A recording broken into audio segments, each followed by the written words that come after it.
오늘은 73편, 시편 73편 15절부터 저번 주에 한번 쭉 본문을 훑었으니까 오늘 좀 빨리 지나가 볼게요. 자, 15절, 16절까지 이어서는 설명을 할 거니까 두 절만 좀 읽읍시다. 다 같이 시작. 만일 내가 말하기를 내가 그렇게 말하리라 한다면 보소서 내가 주의 자손들 세대에 대항하여 배반하였으리라. 내가 이것을 알려고 생각하지 그것이 내게 너무 고통스러웠는데. 여기까지. 예. 다음 절까지 할 것 같더라고요. 예, 16절까지입니다. 제가 읽어드릴 거니까. 자, 오늘 이야기는 우리가 참 경계하고 들어야 될 귀한 말씀이죠. 우리가 오늘 지금 이 아삽이 느꼈던 게 이런 이야기입니다. 내가 이 그러니까 아까 읽으려고 하다 내가 못 읽었던 거 17절 한번 봐요. 내가 성소에 들어갈 때 뭐를 깨달으면 종말을 깨달았다, 이렇게 이야기합니다. 그냥 악인들을 하나님이 그냥 두셨다라는 걸 깨달은 게 아니라 종말을 깨달았다. 이게 이 단어 하나하나도 굉장히 중요해요. 성경은 우리가 정확하게 알도록 다 단어와 문장을 다 연결해 주셨어요. 그냥 내가 그냥 이렇게 읽다가 보면 여러분들이 확 와닿는 게 있어요. 그것만 붙잡으면 안 돼요. 성경이 뭘 말하고 있는지 다시 또 성경으로 들어가야 되는데, 내가 그렇게 생각했었는데 맞구나라고 이렇게 끝나면 안 됩니다. 그런 게 많아요. 맞긴 맞는데 성경이 계속 뭔 말을 이어가는지를 보시지 않으면 그냥 나하고 성경이 공감하는 걸로 끝난 거예요. 공감하는 걸로 끝난 거는 의미가 없어요. 성경이 원하는 데 내가 들어가려면 성경이 계속 이어가는 말을 들어가줘야 돼. 내가 성경 안으로 들어가야 돼. 그러니까 신앙이 어릴 때는 성경을 내가 해석을 하는데, 하나님이 원하는 신앙은 뭐냐면 내가 성경 안으로 들어가 주는 거거든요. 그래서 뭘 깨달았다고요? 종말을 깨달았다고. 그러니까 악인이 어떠한지를 깨달은 게 아니라 종말을 깨달아. 이게 중요한 이야기거든요. 이게 무슨 이야기냐면, 이 종말론, 그러니까 성경에서 종말론이라고 하면은 성경이 이렇게 배열을 보면 계시록이 종말이죠. 그러니까 우리가 창세기는 창조로부터 시작해서 요한계시록이라는 종말까지를 성경은 전부 다 우리에게 전해주려고 하는 창조와 종말, 이 두 가지를 성경 창세기부터 계시록까지 다 주었단 말이죠. 그러니까 우리가 창조로부터 시작해서 하나님을 만났다면 어디까지 계속 가야 되냐면 종말에 하나님이 최후에 어떻게 하시는지까지 보고 성경 전체를 관찰할 수 있어야 돼요. 종말을 깨달았다. 참 중요한 얘기입니다. 이게 무슨 이야기냐면 우리가 이 전체의 복음이 말하고 있는 시작과 끝, 그래서 계시록에서는 나는 시작이요 마지막이고 그다음에 알파요 오메가요 이렇게 얘기하는 것은 물론 우리가 알고 있는 창세기 계시록이긴 한데, 이게 뭐냐면은 예수님의 어떠하심이 사람들마다 설명하는 부분이, 누구는 하나님을 자꾸 율법이나 공의의 하나님이다 이렇게 설명을 하기도 하고, 누구는 자꾸 사랑이라고 설명을 해요. 이 두 개가 잘 섞여 있는데, 또 하나는 누구는 자꾸 예정론이라고 말을 하고, 누구는 내가 믿어야 구원을 받는다고 하는데, 그것도 같이 섞여 있는데 그걸 조화를 내가 그것이 어떻게 조화가 되어 있는지 모르는 상태에서 내가 설명했더라면, 이런 이야기예요. 오늘 아삽이 하는 말이 이해가 가요? 네. 이게 알아들으면 손 좀 들어봐. 좀 어려워요. 이게 신학교 교수라서 이게 참 어렵습니다. 이게 무슨 말이냐면, 나는 하나님이 내가 예정해서 구원을 받고 이렇게 교회에 와 있다라고 생각을 하는 분들도 계시고, 내가 믿어서 교회에 와서 예수를 믿었다라고 하는 사람들이 있어요. 그런데 그게 둘 다 있는데, 이것이 어떻게 이렇게 조화롭게 성경이 설명하고 있는지 모르면 계속 예정론만 말을 하고, 누구는 계속 알미니안을 이야기하는데, 내가 그걸 전체 알지 못한 상태에서 말을 했더라면 종말까지 여기 오늘 종말이라고 했잖아요. 성경이 하나님 전 최후 마지막까지 내용을 전체 알지 못하고 말했더라면 예수를 믿고 예수를 사랑하고 주님 앞에 나오는 사람들이 다 실족할 뻔했다. 내가 그때 말을 전했더라. 요 말이 되는 거예요. 어렵죠. 그래서 이게 설교라는 것이 누구나 할 수 있는 것도 아니고, 재밌는 얘기가 하나 있어요. 어떤 교회 성도가 한 분이 목사님을 생각해 보니까 너무 직업이 너무 좋더라는 거야. 왜냐하면 주일날 설교 한번 하고 교회에서 사택 다 대체해주고 사례비 주고 책 사주고, 야, 저것처럼 좋은 직업이 없겠다. 그래서 어느 날 그 청년에게 하나님께서 기회가 있어서 설교를 한번 하라고 올라가서 딱 사람들이 전부 다 자기를 쳐다보고 있으니까 머리가 하얘져가지고 아무 생각이 없어서 나중에 제가 정말 잘못 생각했습니다 하고 내려갔다는 얘기가 있어요. 이 설교라는 것이 한 교회에서 20년, 30년 설교하는 분들은 정말 대단하신 분들입니다. 그게요, 어느 교회 가서 짧게 제가 알고 있는 메시지 한 달 동안 쏟아내는 거 누가 못하겠어요. 그러나 그 성도들에게 이 모든 성경을 조화롭게, 제가 만약에 예정론을 가지고 칼빈주의를 가지고 여러분들에게 계속 설명을 하면 여러분들 저한테 자꾸 이렇게 알미니안, 그러니까 우리가 믿어서 구원받은 거 아니냐고 이렇게 자꾸 저한테 물어볼 거 아니에요. 그죠? 그걸 설명을 못 해줘 버리면 정말 곤란하거든요. 그러니까 종말까지 알아라. 최후의 하나님이 어떻게 정리하는지. 그래서 우리가 지금 요한계시록 19장 들어갔잖아요. 여기 있는 17장부터 22장까지는 잘 관찰해야 돼요. 최후가 어떻게 되는지, 하나님 어떻게 마무리를 하는지. 그게 하나님의 마지막 계획이거든요. 종말을 깨달았다. 이 말 아시겠죠? 그래서 오늘 이 말이 그 말이 한번 봐요. 자, 15절 봐요. 내가 말하기를 그렇게 말하리라 한다면 보소서, 내가 주의 자손들의 세대에 대항하여, 여기 주의 자손들의 세대라, 이렇게 이 말이 우리나라 말이 어렵게 돼 있는데 다른 말로 주님을 만나기 위해 오는 자들을, 내가 아직 이 악인에 대해서 내가 지금 어떤 마음이 있어요? 이 저항심, 반골기질을 가지고 악과 선으로 자꾸 지금 봤단 말이에요. 그렇죠? 아삽이 처음부터 그렇게 봤죠. 왜 악인들은 잘 됩니까? 왜 선인들은 아무리 고생을 해도 하나님 매일매일 징계하시고 왜 이렇게 다르십니까? 라는 그런 관점으로 하나님을 계속 바라보면 하나님에 대해서 많이 오판할 수밖에 없겠죠? 대답 좀 해봐요. 네. 오판하지요. 그게 오판하지 않으면 안 되죠. 그래서 이 교단들 중에서도 그런 반골 기질을 가진 교단이 있어요. 그래서 사회에 저항하고 사회에 나와서 데모하고 그러거든요. 왜 그러냐면 자꾸 모든 성경과 하나님을 선과 악으로 보는 거예요. 우리 인간이 본질적으로 기질적으로 그렇게 되어 있다는 거예요. 그것 때문에 자기도 실족할 뻔했고, 그런 마음을 가지고 만약에 저처럼 이렇게 설교자로 섰더라면 이 사람들을 지금 하나님께 이끌 수 있어요? 못 이끌고 뭐 하러 가자? 자, 띠를 두르고 데모하러 가자. 아니면 우리 모두 다 홍길동이가 되자. 이렇게 하겠죠. 실제 성도들 중에 그런 사람 굉장히 많습니다. 교회도 그런 사람이 많고요.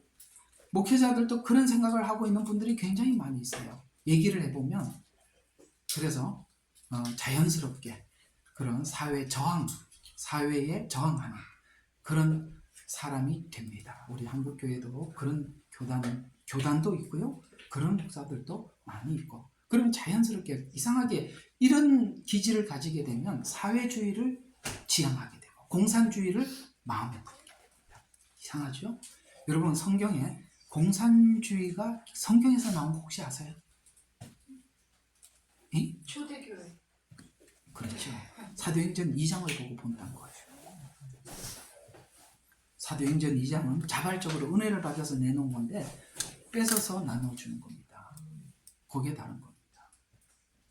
전혀 성경이 이야기하는 거하고 다른 이야기가 되는 것이죠.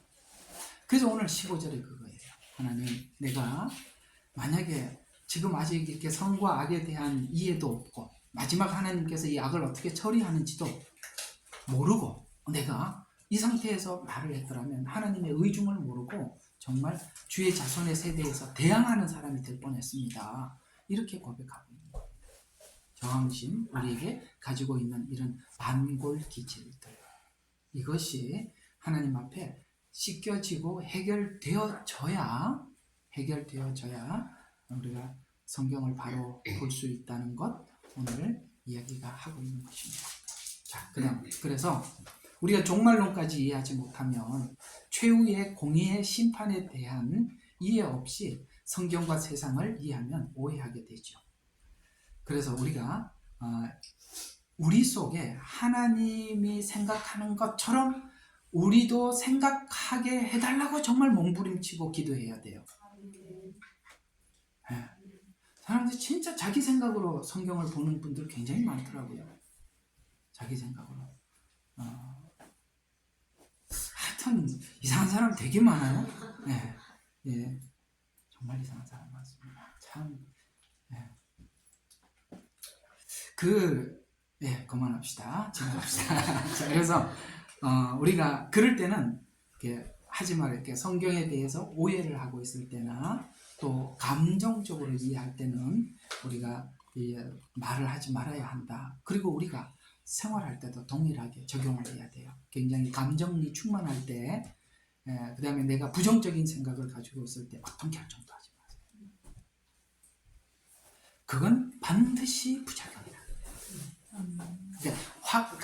요즘 사모님 설교 중에 그런 얘기 많이 나죠. 내가 누구인테 내가 너보다 탁월하고 내가 영성이 뛰어나다는 것을 내가 보여주리라 하면은 누가 보여주게 해줘? 사단이. 아시겠죠? 그게 다 감정이 있을 때, 혹은 성경을 왜곡하면서. 우리가 이런 게 있어요. 하나님께서 이스라엘 백성들과 계속 싸움이 뭐였냐면은, 이스라엘 백성들은 하나님의 말씀을 가지고 자기들을 원하는 대로 자꾸 쓰려고 그러고, 하나님은 하나님의 말을 그대로 그들에게 전하고 싶어 하는 그 사이에 말라기에 가보면 이렇게 끝이 나요. 너희가 내 말씀을 가지고 너희가 원하는 대로, 편리한 대로 변형시킨 거 아니냐. 이걸로 하나님께서 이제 문을 닫아버립니다. 그러니까 우리가 어떤 죄를 지으면서 살 때도 그 죄에 대해서 억지로 정당화시키기 위해서 그 말씀이 그것이 아닌데도 자꾸 그걸 가지고 봐라, 성경이 이렇게 나와 있잖아요. 꼭 이제 예를 들어서 술 먹는 분들이 그렇게 이야기해요. 술 취하지 말라고 그랬지, 술 먹지 말라고는 안 했잖냐, 그러면서 술을 먹어요? 그 얘기 아니라는 거 아시죠? 취하지 말라라는 단어를 서로 비교하려고 하는 겁니다. 성령에 취해라, 술 취해라, 이것을 비교해서 설명하려고 그 취한다는 단어를 쓴 거지, 실제 술 먹지 마라, 우리가 지금 단회적으로 세상에 보는 술 먹는 거 이런 이야기를 하는 게 아니라 그걸 인용해서 쓰려고 가져온 걸 가지고 그걸 또 술 마시는 분들이 그걸 또 쓰시더라고요.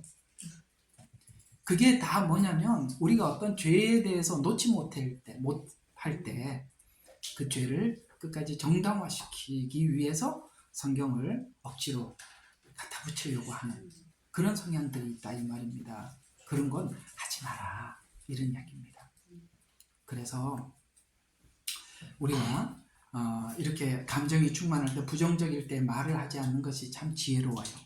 그때 한 말들은 사람들을 시험 들게 하고 또 특별한 것을 깨달아서 전하는 것 같지만 이건 전부 다 치우쳐 있는 이야기가 될 수밖에 없죠. 그래서 우리는 하나님의 공의와 사랑이 때로는 실행되지 않은 것 같은 그런 시간을 우리가 보낼 때가 있어요. 하나님께서 아무 답도 안 주고 그 시간이 흘러갈 때가 있단 말이에요. 그 시간이 참 중요한 시간인데, 이 시간에 오늘 이 아삽은 굉장히 실족하여 미끄러질 것까지 갈 뻔한까지 하나님 그냥 내버려 두셨어요. 저번에 말씀드렸죠. 하나님께서 우리에게 각 개개인이 다 다른데 어떤 부분에 대해서, 약한 부분에 대해서 깊은 시험을 하나님께 치릅니다. 여러분 각자가 다 약한 부분들에 대한 시험을 치러요. 그런데 그 시간 우리가 넘어졌다 일어섰다 다른 문제로는 그렇지 않아요. 아시죠? 성경에 보면 하나님이 친히 시험하지는 않아요. 우리가 우리 기질 때문에 시험을 받는 거거든요. 그렇죠? 그런데 우리가 그것을 극복하는데 우리 개개인의 약한 부분들이 굉장히 힘든 것이긴 하지만 그것을 잡고 그것을 해결해 넘어오면서 우리는 하나님에 대해서도 시야가 넓어지게 되고 우리 신앙도 깊어져 가는 거죠. 그런 우리에게 실제적인 문제가 없더라면, 완벽하다면 그건 사실 좋은 건 아니에요. 하나님께서 우리 인생의 내내 그런 문제와 씨름하게 하고, 그래서 우리가 가끔씩 이런 분들을 만나요. 야, 저분은 모든 시험을 다 넘어갔겠다. 그런 사람은 없어요. 맞죠? 네. 아무도 없습니다. 그건 천국 가야 해결될 일이고, 여기 있는 동안은 우리는 끊임없이 시험을 받는 것입니다. 그래서 섰다고 생각하는 자 넘어질까 조심하라는 거예요. 선거는 없어요. 이렇게 어떤 저분은 아무 문제가 없겠지. 정말 천사처럼 살아. 나도 좀 저렇게 살아봤으면 좋겠다. 그 속을 어떻게 알아? 아세요? 모르시잖아. 그런 소리 하지 마. 사람들은 누구나 자기 시험이 가장 커 보이는 거예요. 시험이 있는 겁니다. 그래서 그런 시간을 보낼 때 우리가 곁길로 가기가 쉬울 때 그 시간을 정말 잘 보내야 돼요. 그 시간을 정말 잘 보내야 돼요. 하나님 앞에 인내하면서. 만약에 그런 시간에 우리가 하나님 앞에 침묵을 지키면서 하나님 앞에 자기 마음을 지키고 입도 지키고 마음을 지키고 그렇게 가지 않으면 안 됩니다. 디모데후서 봅시다. 이게 왜 문제가 되는지. 디모데후서 2장.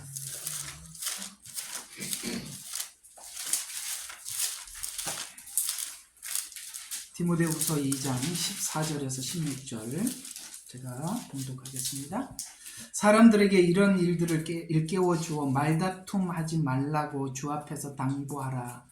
이는 아무런 유익도 없고 오히려 듣는 자들을 파멸시키니라. 그때 말을 하는 모든 말들은 사실은 우리가 시험을 받을 때는 하나님과 내 마음 안에서 정말 씨름하면서 내가 또 그걸 또 극복하고 그렇게 해야 되는데, 그걸 극복하지 못할 때 내가 극복하지 못하는 이 죄를 정당화하기 위해서 사람들에게 자꾸 말을 하게 됨으로써 상대방을 파멸시키는 거예요. 말다툼하게 만드는 거예요. 우리가 다 알아요. 여러분들도 그거 하나님께서 침묵하라는 걸 알면서도 침묵하지 못하고 말을 해서 또 쏟아놓고 그래서 자기를 후회하죠. 그 둘이 예를 들어서 막 싸워서 이긴들 뭐 하냐. 여기 승자는 아무도 없어. 맞죠? 그러니까 사실은 그런 걸 할 때는 말을 사람들한테 하지 말고 입을 닫고 나하고 싸워야 돼. 그래야 여러분들이 넘어가시는 거예요. 막 기도하면서는 하나님 앞에 했다가 또 사람 만나면 또 내가 기도 이렇게 해놓고 왜 말을 했지? 어제 사모님 진짜 말 잘하던, 저 은혜 참 많이 받았어요. 서운한 마음이 원망으로 돼버리고 나중에 원통함을 풀지 않는 데까지 간단 말이에요. 사람인데 꺼내놓기 시작하면. 근데 그게 되게 통쾌해 보이는데 이상하죠? 우리는 말이라는 것이 몇 사람 지나가면 병든 사람이 죽은 거 아시죠? 사람들은 이상하게 그 옛날에 그 뉴스나 이런 방송국이 선한 것만 방송하는 방송국은 무조건 망한답니다. 인간은 그렇게 뭔가가 파괴되고 그래서 비방하고 비평하고 이러는 데는요 끊임없이 사람이 모이는 거예요. 인간의 근성이 성품이 그래서 우리에게도 그런 아까 오늘 주제는 반골 기질이에요. 네, 이 기질들을 잘 다스려요. 그게 누구에게나 있는 것도 인정해야 하고 그것도 극복해야 된다는 철저한 우리의 숙제라는 것도 아셔야 돼요. 그래서 어느 정도 하나님께서 우리에게 은혜를 주셔서 됐다라고 하면 또 이상하게 다른 나락으로 떨어진다는 거 경험해 보셨죠? 그래서 사실은 우리는 매일매일 아침에 일어나서 저녁 때까지 뭘 해야 되느냐면 자꾸 자기를 점검하고 돌아보는 일에 거기에다 사실 모든 걸 쏟아야 돼요. 예. 그렇게 할 때 여러분들은 정말 아름다워질 거예요. 예, 아름다워질 거예요. 그런 걸 잘 극복하고 넘어온 사람들은 누구나 보고 싶고 누구나 만나고 싶고 참 이게 그 사람의 그릇이 너무 넓어서 참 이렇게 포근함을 느껴요. 네. 둘이 만나서 누가 말을 많이 하는지 들어보면 돼요. 참 그러니 참 안 만날 수도 없고 만날 수도 없고 참 어렵죠. 그래서 14절 말다툼 듣는 자들을 파멸한다. 15절 내가 진리의 말씀을 올바로 나누어 자신이 하나님 앞에 부끄럽지 않는 일꾼으로 인정받도록 공부해라. 그 다음에 16절 비속하고 허황된 말장난을 버려라. 이는 그것이 더욱 뭘로 나간다고요? 불경건함으로 나갈 뿐이라서 이것은 종창과 같아서 암과 같아서 순식간에 퍼지더라. 이렇게 말씀하고 있어요. 네. 그러니까 이 모든 것이 우리의 자랑하고 싶은 마음, 서운한 마음 이런 것들이 말로 표현함으로 인해서 확장되어 나간다. 그래서 자신을 지키기 위해서는 사실 우리가 침묵 훈련, 그래서 우리 중세 때 수도원 운동에 중요한 과목 중에 하나가 뭐냐면 침묵 훈련이었습니다. 말을 하지 않는 거죠. 서운해서 말하지 않는 거 이거 말고 잘 됐다, 오늘 잘 배웠다, 집에 가서 이제 지금부터 말 안 한다, 침묵하란다, 그런 거는 나쁜 거고요. 자기 자신에 대해서 알죠. 악한 말에 대해서 침묵하라. 그 악한 말이라는 말은 하나님께 거슬려. 이게 하나님 기뻐하는 거 아닌가 많이 알면서도 계속해. 하지 말라는 말이에요. 자, 어떤 답을 얻는 시간까지, 어떤 답을 하나님 주시고 그 답을 얻는 시간까지 그 시간을 정말 잘 보내는 것이 정말 중요해요. 하다가 중간에 이렇게 쏟아지는 경우들이 참 많이 있다는 말이에요. 여러분들이 웃는 게, 내가 웃는 거 왜 웃는지 다 알아요. 아유, 나 오늘 이렇게 하루를 보내면서 오늘 야곱이 잠 깨어 일어난 참 이걸 찬양하면 눈물이 나더라고요. 이게 사는 것과 목회하는 것이 참 그런 것 같아요. 우리가 야곱이 집을 떠나서 하나님께서 인도하지 않으면 어디서 어떤 일을 만날지 모르는 그 돌베개를 베고 잤을 때 그 심정이 어떻겠어요? 정말 막막하지 않았겠어요? 네, 참 우리 인생이 그런 것 같아요. 편치 않아. 편치 않아. 돌베개를 자는 것 같아요. 하나님 기뻐하지 않는 것 뻔히 알면서도 내 마음은 자꾸 하고 싶고 이런 시를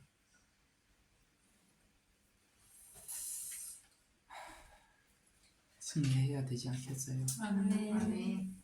우리 종말을 알잖아. 그래서 우리가 신앙이 종말론적이 되지 않으면 우리가 진짜 가지고 있는 깊은 문제를 해결할 수가 없어요. 그러니까 언제 우리가 정신을 차리시냐면 야, 이러다가 하나님 앞에 서면 어쩌지? 이런 생각이 딱 들어야 되거든요. 근데 그걸 종말을 잊어버린단 말이죠. 네. 지금 신나잖아. 지금 죄를 질 수 있잖아. 지금 즐겁잖아. 그래서 그걸 잊어버린단 말이에요. 17절에 보면 이제 다시 73편 17절에 보면 성소에 들어갈 때 깨달았다. 이건 무슨 말이에요? 이상하게 교회에 와서 말씀을 들을 때 보면 어쩌면 목사님 나하고 같이 따라다닌 것도 아닌데 어째 내가 오늘 뭘 하다 온지, 내가 속에 무슨 생각을 하는지 다 알고 말하는 것 같은 메시지를 전하고 있단 말이에요. 하나님 그렇게 끊임없이 교회에서 여러분들에게 갈 길을 말씀해 주고 계시잖아요. 여러분들이 하나님께 인도함을 받는다는 가장 분명한 증거는 뭐냐면 하나님께서 계속 말씀을 해주고 있다는 거예요. 네. 얼마나 감사해요. 성소에 올 때마다 그런 일이 일어나잖아요. 어때요? 주생명 선교교회라는 성소에 올 때마다 하나님 주시던가요? 네. 이게 노면 나오면 저는 이제 그만해요. 이건 저는 자격이 없는 거예요. 노면 하면 정말 자격이 없는 거예요. 교회에 가서 하나님께서 내 고민에 답을 얻지 못하는 교회는 그건 뭔가 성령 안에서 막혀 있는 곳입니다. 분명히 성소 안에 들어갈 때 답을 얻는다고 했어요. 그 답을 얻을 때 아마도 로마서 11장 33절에 그러니까 깊도다 하나님의 지혜와 지식에 부요하며 판단은 측량치 못할 것입니다.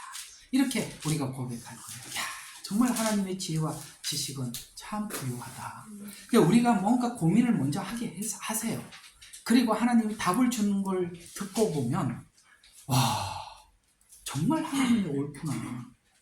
그게 맞네. 이렇게 하나님의 옳음에 대해서 우리가 탁 무릎을 칠 수밖에 없잖아요. 그 얘기.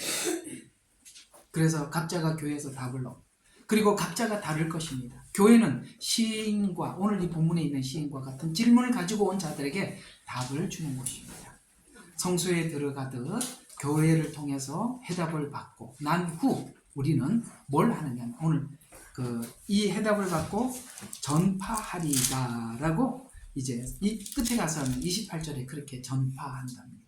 과정을 통해서 배우고 하나님 관점에서 이해하고 학습된 온전한 것을 가르치고 배운 자들은 하나님의 이러하심에 대해서 자랑할 수밖에 없죠.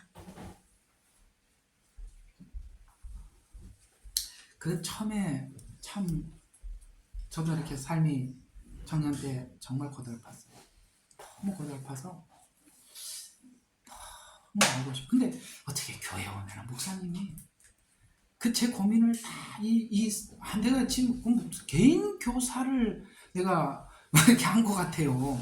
그래서 나한테만 계속 말하는 것 같아요. 왜냐면 옆에 사람 졸더라고. 이상하죠? 나는 지금 들리는데 이 사람은 좋아. 그러니까 내가 지금 나한테만 말하는 것 같아요. 그리고 제일 앞에서 얼마나 눈물이 나는지.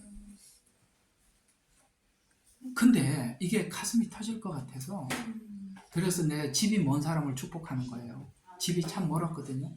가면서 목사님 설교를 처음부터 끝까지 다시 머릿속에 다 생각해 보는 거예요. 근데 누구한테 방해를 받지 않으니까 너무 좋아. 자전거 타고 하면서 계속 생각해 보는 거예요. 근데 이제 딱 집에 가면 정리가 딱 되잖아요.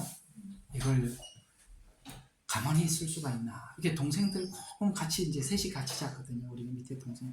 여러분들 잠자는 거 다 깨워가지고 오늘 들었던 설교하면 다 듣고 있다 꼬박꼬박 졸 때 형 끝났어? 끝났어? 그래서 내가 맞이거든요. 내가 이게 동생 같은 못했을 거예요. 얘 둘이 앉아갖고 형 끝났어? 잠 좀 자자. 그래 이제 하고 나면 이제 좀 마음이 식어. 그럼 이제 자고 그런 일들 참 많이 반복했어요. 이렇게 하나님 앞에 하나님을 갈망하는 사람들은 성소에서 계속 답을 주시는데 그 답이 보통 하찮은 게 아니에요. 정말 우리 인생에 답을 주시는 거. 그럴 때 여러분들은 하나님 앞에서 회복이 되고 믿음이 생기고 이제는 하나님을 붙들고 살 힘이 생기고 그렇게 돼가는 거죠. 그래서 하나님은 여러분의 삶의 현장에서는 캐션을 만들고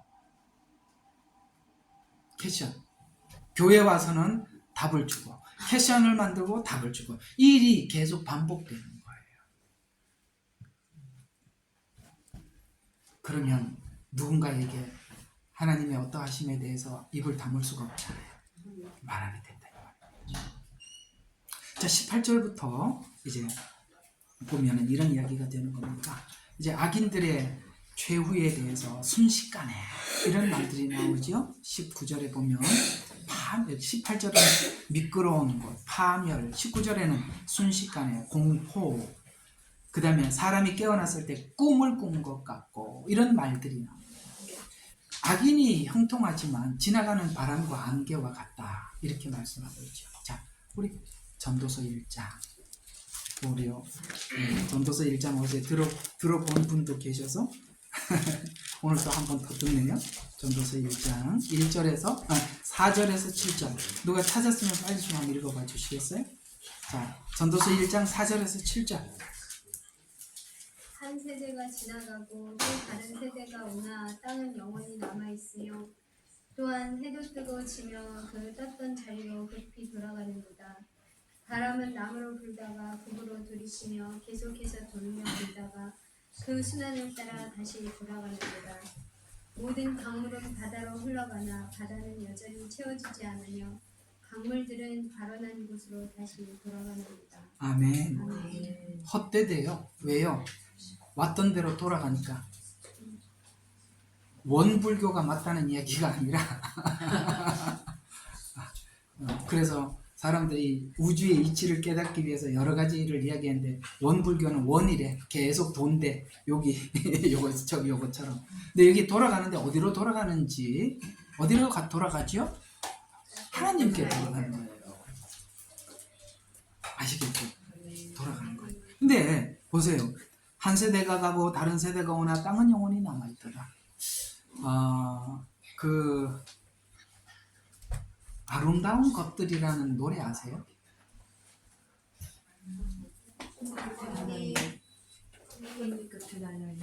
꽃잎 끝에 달려있는 그 노래. 예. 그 노래 참 찬송가는 아니지만 그 노래가 참 많은 사람들에게 인생을 생각하게 만드는 노래거든요.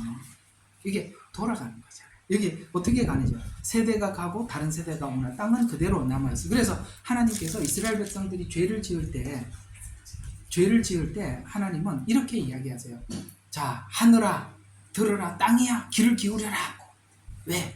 영원히 남아있으니까. 사람들은 땅에 있다가 태어났다가 가고 그런데 땅과 하늘은 증인으로 남아요. 그래서 증인을 불러 세우는 거예요. 땅아 들으라, 하늘아 귀를 기울여라. 내가 이들에게 막 이렇게 재밌게 하느니 그렇게 표현하시는 거예요. 그런데 이 땅 지구 위에 수많은 사람들이 왔다가 가잖아요. 또 뭐라고 얘기합니까? 그리고 해도 뜨고 지며 떴던 자리로 급히 돌아간대. 해는 뭐냐면 영광, 권세 이런 것들이에요.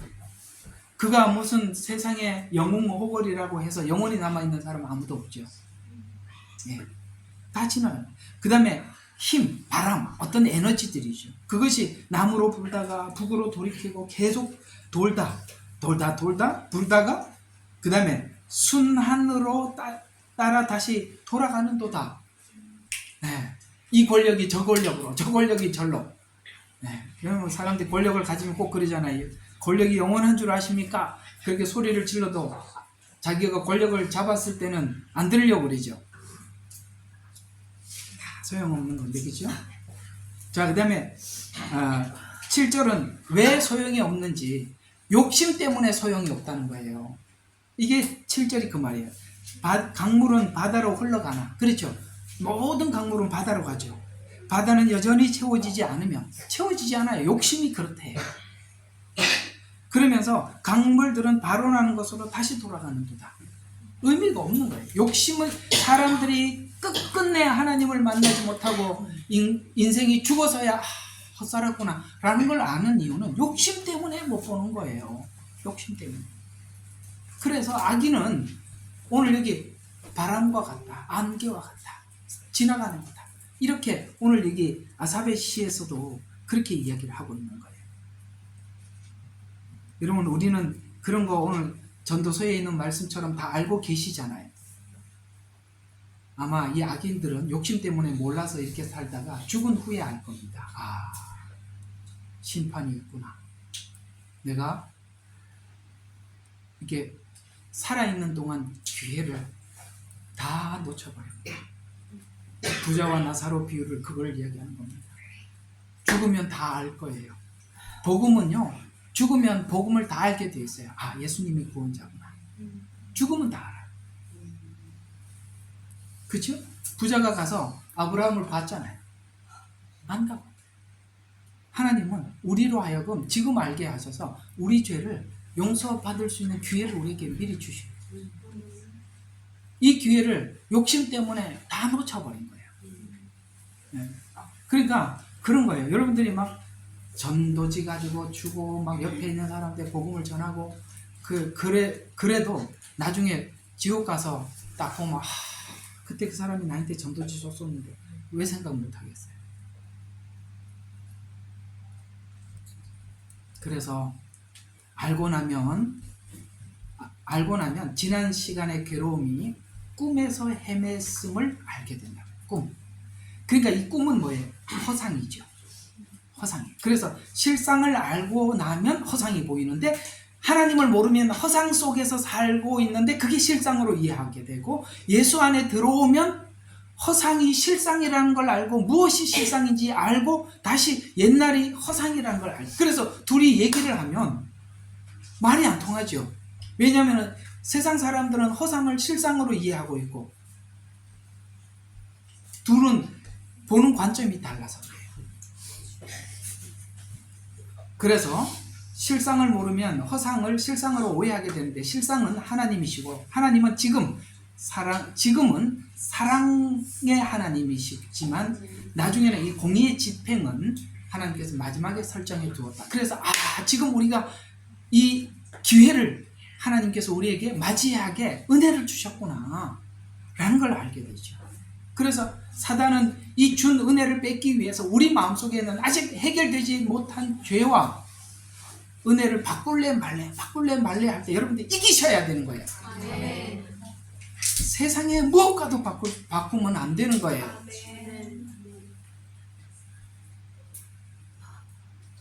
그러면 또 사람들이 그래요. 한편 강도는 죽기 전에 회개했대요. 여러분 어떻게 여러분의 최후를 누가 알겠어요?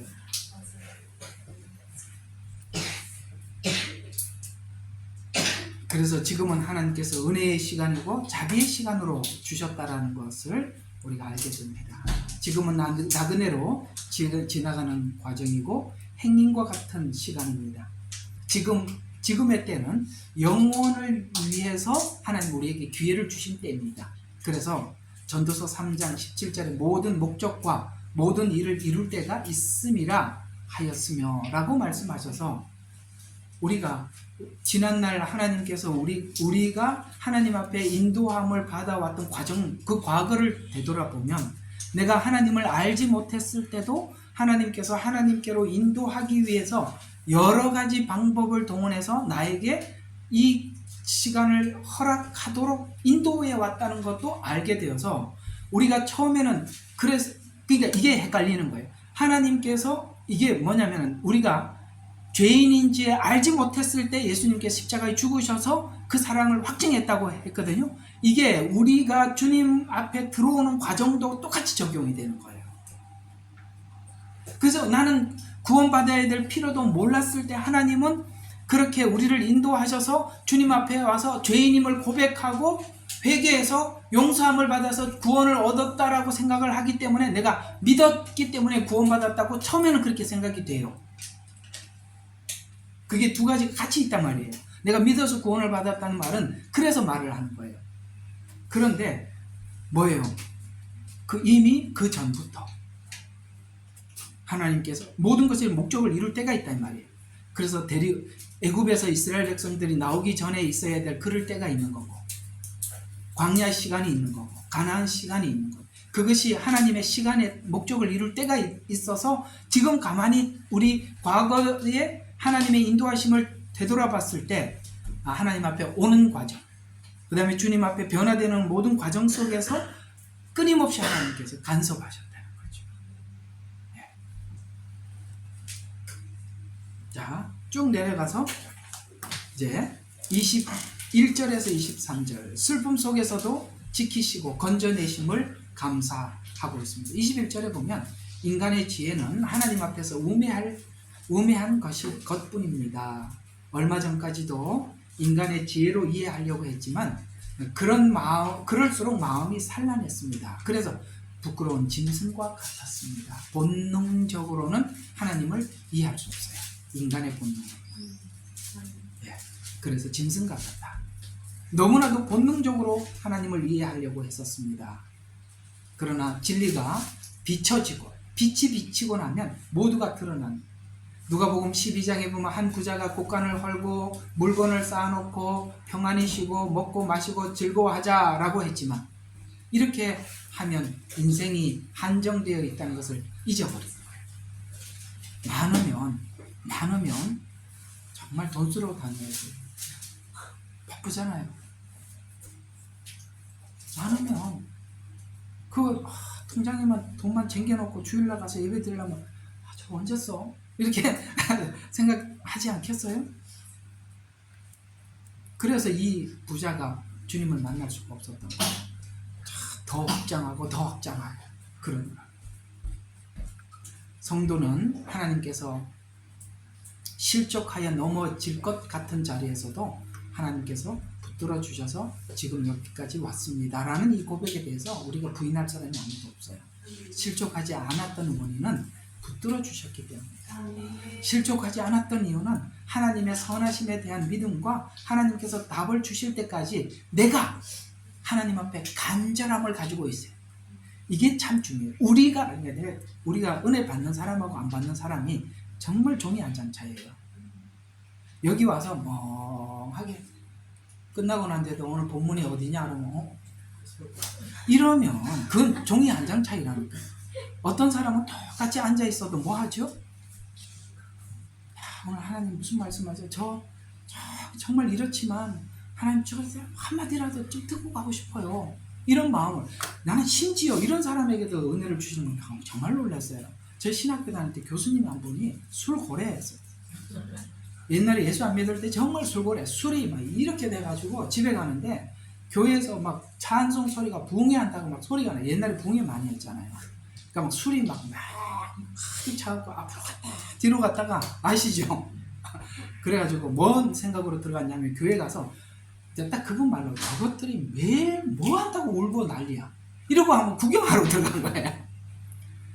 뭘 하러 갔다고요? 저것들이 뭐 하는지 보러 가자라고 해도 은혜를 주시더라고요. 마음가짐이야. 아무 생각이 없으면요 평생 다녀도 아무 소용이 없어요. 제발 아무 생각 없이 살지 마세요. 성경은 자꾸 이렇게 얘기해. 생각해봐라. 생각하라는 말이 얼마나 많이 나오는데요. 우리가 생각한다는 말은 말의 뜻은 간절함이에요. 그래도 뭔가를 찾고 싶은 마음이에요. 하나님이 그런 마음을 조금이라도 가지고 있으면 아무도 그냥 안 보내신다니까. 그래서요 거기 가서 성령 받아. 술 취했는데 성령 받았어. 방언 받고.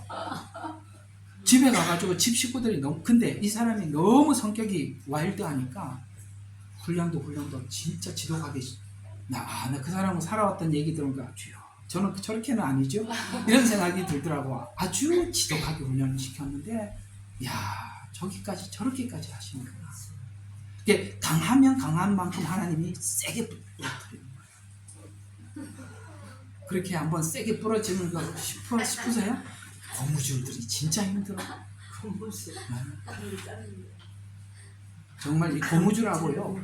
근데 이게 강한 사람들은 부러질 때요 딱 하고 부러지는데 좀 더 센 게 있는 게 고무줄이에요. 늘어났다 줄었다 땡기면 와.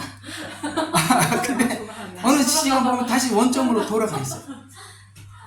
야 이걸 10년 딱 보고 있으면 목회할 마음이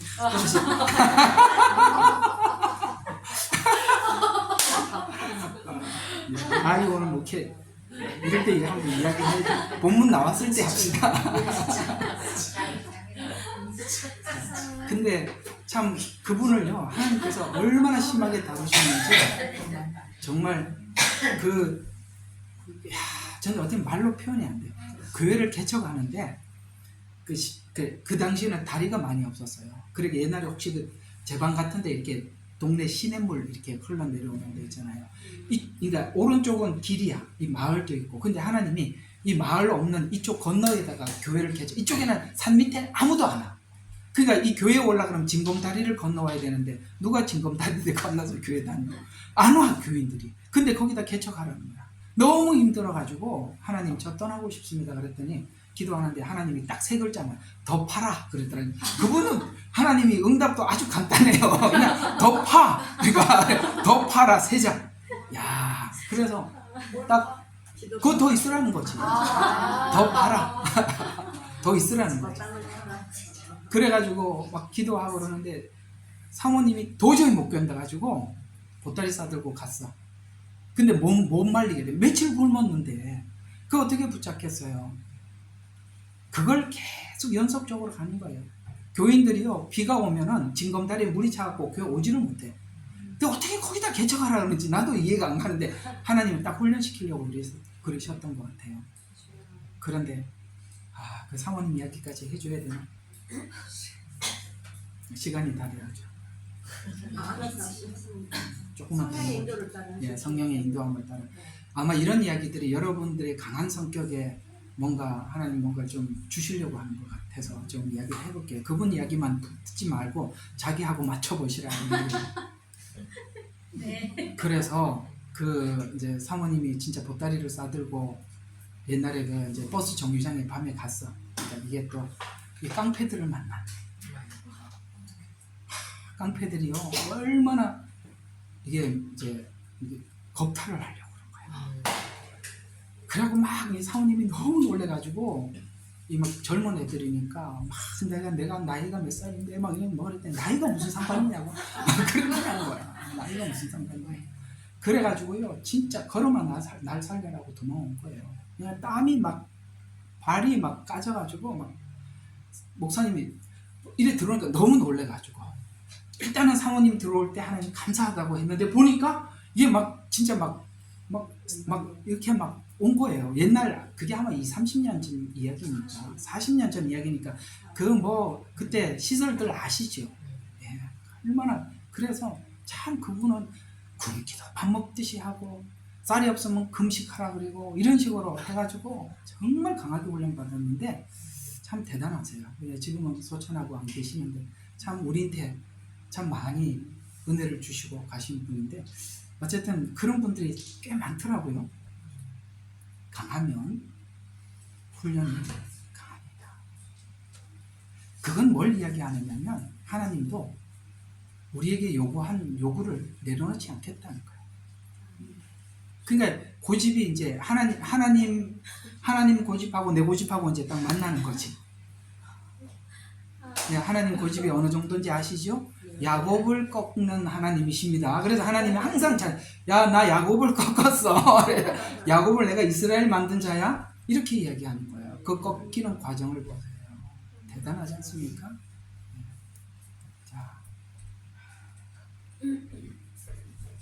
자, 하나님 왜 이 과정으로 계속 몰고 가시느냐? 오늘 이제 저번 주에 얘기했던 거, 이 이야기로 이제 끝을 25절 봐요.